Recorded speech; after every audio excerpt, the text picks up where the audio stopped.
छत्रपती शिवाजी महाराजांचं मंदिर.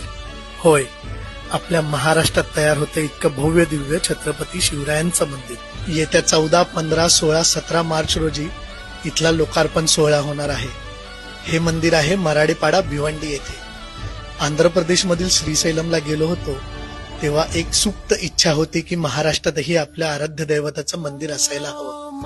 ती इच्छा पूर्ण होताना पाहून मन अगदी भरून आले. अगदी आपल्या राजांच्या प्रतिमेला शोभेल अशी कलाकृती इथे शिवक्रांती प्रतिष्ठानतर्फे स्थापन करण्यात आली आहे. मंदिराच्या चारही बाजूला दुर्गाप्रमाणे तटबंदी आणि 4 भले मोठे बुरुज, जणू काही महाराजांचा एखादा देखणा दुर्गच असावा. या मंदिराला महाराजांचे शक्तीपीठ असे नाव दिले आहे आणि त्याचप्रमाणे येथील भिंतीवरती महाराजांचा संपूर्ण इतिहास 3D म्युरल मध्ये कोरलेला आहे, जेणेकरून आपल्या पुढच्या पिढ्यांना महाराज काय होते हे लक्षात येईल.